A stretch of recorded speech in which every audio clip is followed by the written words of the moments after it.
Assalamualaikum warahmatullahi wabarakatuh. Selamat pagi dan salam sejahtera bagi kita semua.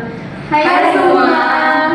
Baiklah, pada kesempatan kali ini kami dari kelompok Metafora akan menjelaskan materi yang telah kami diskusikan, yaitu saya sendiri akan menjelaskan pengertian dari peranggapan, Dan saya akan menjelaskan tentang peranggapan leksikal beserta contohnya.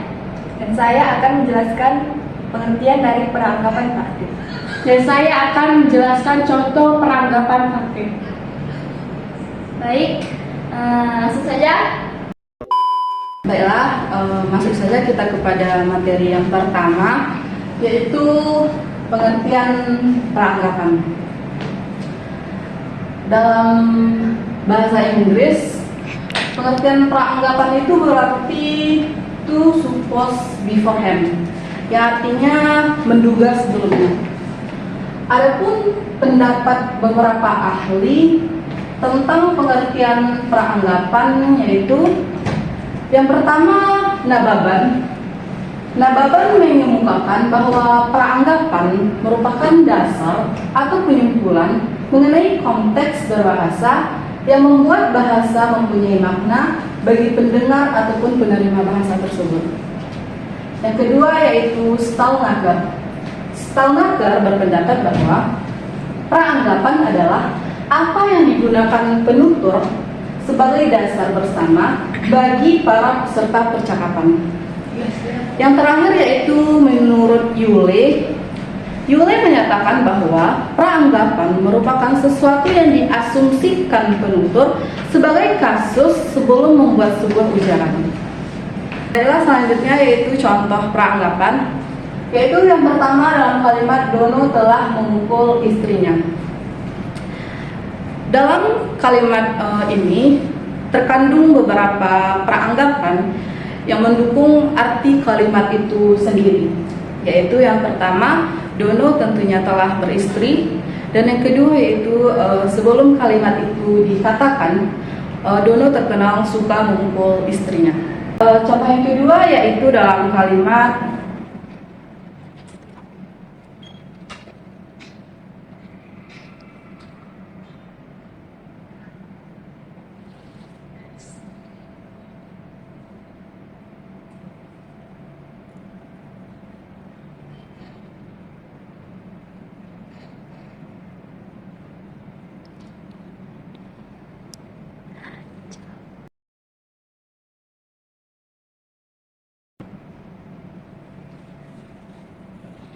Baiklah, yang kedua itu dalam kalimat mahasiswa tercantik di kelas itu pandai sekali.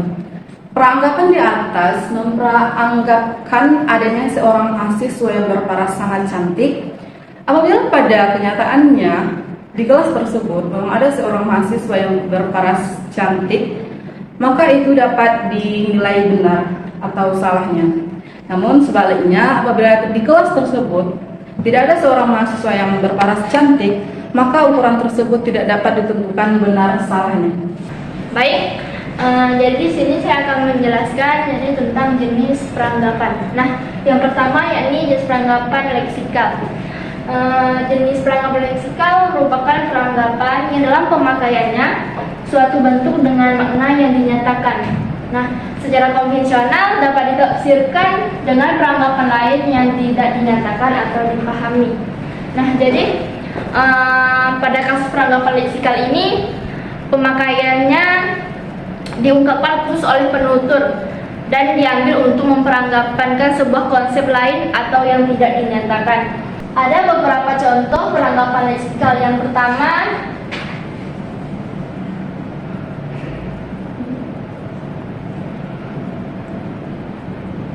mengapa dia tidak menikah lagi?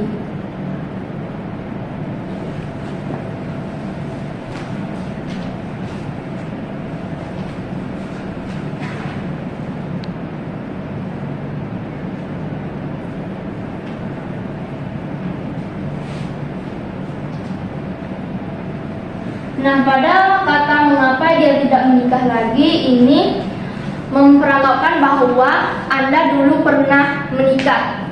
Nah, kata lagi ini mempunyai arti leksikal yang menunjukkan hal atau sesuatu itu terjadi lagi, sehingga dalam kalimat ini dapat diasumsikan bahwa Anda dulu pernah menikah dan akan menikah untuk kesekian kalinya. Contoh kedua yakni pada kalimat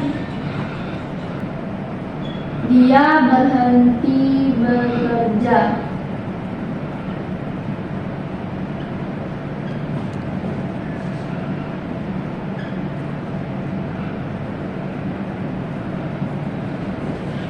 Yang kedua yakni dia berhenti bekerja. Pada kata berhenti ini leksikal mempunyai makna tidak beraktivitas. Nah, tuturan ini menggunakan kata berhenti, mempunyai peranggapan bahwa dulu dia pernah bekerja. Contoh yang ketiga yakni pada kalimat mereka mulai bertanya.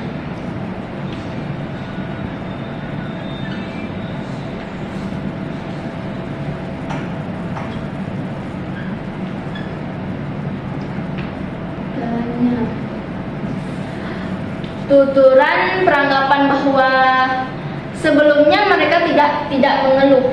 Nah, kata mulai ini secara leksikal diasumsikan sebagai awal. Dalam hal ini dapat dipahami sebagai langkah atau tindakan awal. Yang terakhir yakni pada contoh Anda terlambat lagi.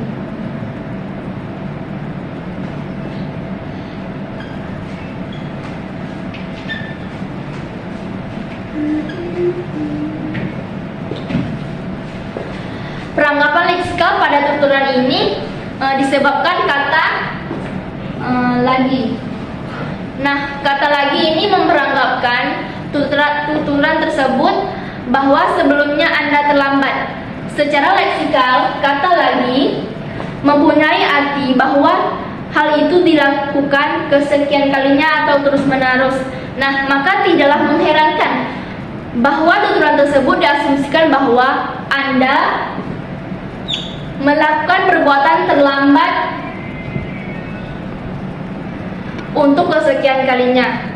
Baik, itu saja penjelasan saya mengenai peranggapan leksikal beserta contohnya. Jika teman-teman kurang jelas, silahkan cari di media sosial. Saya serahkan ke pemateri selanjutnya. Terima kasih.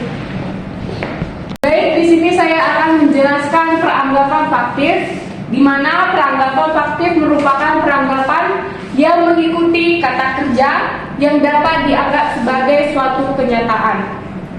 Contoh kata kerja menemukan memperanggapkan informasi yang disampaikan. Berikut dipaparkan contoh penyebab peranggapan faktif, yaitu sejumlah kata kerja seperti tahu, menyadari, menyesal, sadar, mengherankan, dan gembira yang memiliki peranggapan faktif. Baiklah, mungkin sampai sini materi dari pengertian peranggapan faktif. Selanjutnya akan dijelaskan mengenai contoh peranggapan faktif. Baiklah, di sini saya akan memberikan beberapa contoh dari peranggapan faktif. Yang pertama, Andi tidak menyadari dia sakit. Tuturan tersebut memperanggapkan bahwa Andi benar-benar sakit. Kata menyadari mempunyai asumsi bahwa sebenarnya kenyataannya Andi sedang sakit. Kemudian contoh yang kedua, kami menyesal mengatakan kepadanya. Tuturan tersebut memperanggapkan bahwa kami mengatakan kepadanya. Kata menyesal diasumsikan sebagai bentuk kenyataan bahwa kami tidak berniat mengatakan kepadanya. Selanjutnya, saya tidak sadar bahwa dia sudah menikah. Tuturan tersebut memperanggapkan bahwa dia sudah menikah. Perasa tidak sadar memberikan asumsi bahwa saya tidak menyadari bahwa kenyataannya dia sudah menikah. Baiklah, sekian yang bisa saya berikan mengenai contoh dari peranggapan Pak Tip. Mungkin contoh yang lain dapat teman-teman semua melihatnya di media sosial. Sekian dari saya, terima kasih. Baik, itu saja penjelasan mengenai peranggapan dan juga jenis-jenisnya. Mohon maaf jika ada kesalahan. Kami dari kelompok Metapora mengucapkan terima kasih kepada teman-teman semua. Wabillahi taufiq wal hidayah, wal inayah. Wassalamualaikum warahmatullahi wabarakatuh. See you, bye-bye.